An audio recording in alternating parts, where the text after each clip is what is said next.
ډیرو ګرانو نازولو ماشومانو السلام علیکم. هیله لرم چې جوړ روغ او خوشحاله راغلی وای خپل نوي درس ته غوږ ونیسئ. خپل نوی درس به بیا هم څنګه پیل کړو؟ بسم الله الرحمن الرحیم. آفرین، شاباس، ډیره ښه مو ولوسته، ډیره ښه مو زده شوې دا مبارکه کلمه. موږ او تاسو نننی درس نوی درس بیا هم د لنډو دعاګانو درس دی. هغه دعاګانې چې ما تاسو ته ویلي وو چې هره ورځ موږ تاسو کار ترې اخلو، ضرورت دی چې زده مو وي او ویل ونو. نو نن به کومه دعا در زده کړم؟ هغه دعا کله چې موږ تاسو د کور نه د وتلو پر وخت کې، کله چې ښوونځي ته ځو، کله چې کوم ځای ته کار لرو ځو او د کور نه وځو، په هغه مهال کې لوانو. نو دغه دوه خور ورور ګورئ د کور نه بیرون ته وتلي، حتما دعا به یې زده وي او ویلې به یې وي چې د ځان سره. دا دعا کومه دعا ده؟ غوږ شئ. بسم الله توکلت علی الله لا حول ولا قوة الا بالله. پښتو ترجمه یې دا ده: د الله په نوم وځم، پر الله مې توکل وکړ او له الله پرته هیڅ بل قدرت نشته.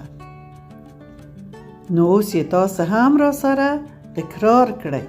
بسم الله توکلت علی الله لا حول ولا قوة الا بالله.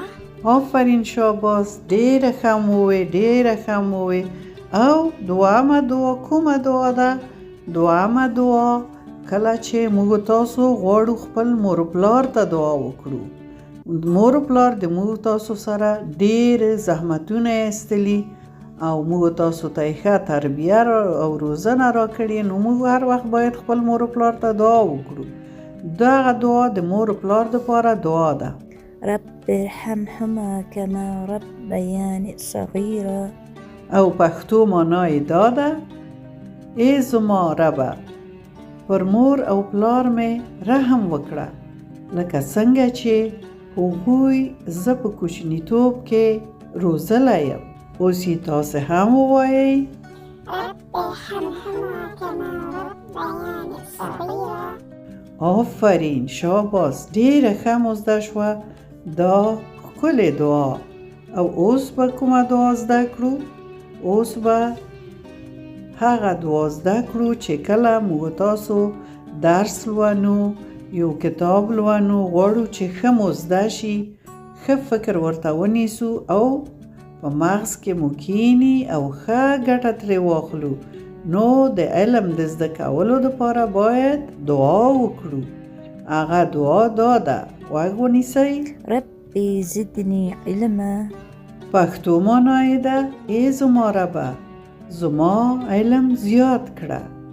او اوس یې تاسې ووایئ: ربي زدني علما. آفرین، ډیره ښه مو وې دا دعا.